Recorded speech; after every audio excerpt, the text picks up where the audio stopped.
So basically, disentangle your conscious body for momentarily. They mummify it, so there's still an anchor for the body. Then a new body comes in, and then you basically install that into the new body. So that's why the dynasties and royal bloodlines were a thing, is because there's a specific resonance for that level of consciousness, and you can only have that if you have a genetic lineage of that.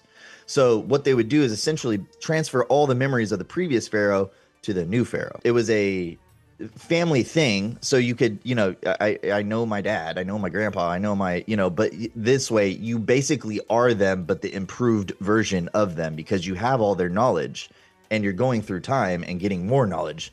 So that's how they essentially evolved everything. And what I think these bigger entities are, these like the deities that they were talking about, is a distributed form of that consciousness. So when they say that someone was Horus, that seems to be actually true. Like a non-human intelligence, that's how they have children. Like they distribute the consciousness out into smaller beings, but that little form of Horus, not the full consciousness of Horus, can actually be contained in a human. If it was actually Horus, the human would probably explode. You can't handle that level of energy and information, right? Like a fractal So of it. successive generations get better and better and better. And I think that's what the pyramid's primary function was. I think the excess energy was probably, dissipated, distributed throughout the environment. It seems like pyramids were doing that.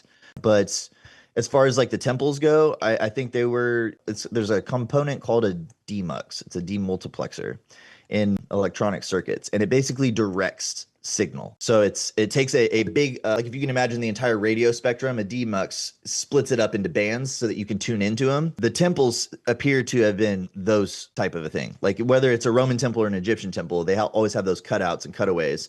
And that's where the resonance is actually focused, is in the sides of those little chambers, like where the statues are, marble statues. So I think that those were like actually accessing different parts of the spectrum of, like, if you have a Greek temple, all the Greek gods, you're like tuning into Athena, or you're tuning into Mercury, or you're tuning into Zeus, or whoever your temple is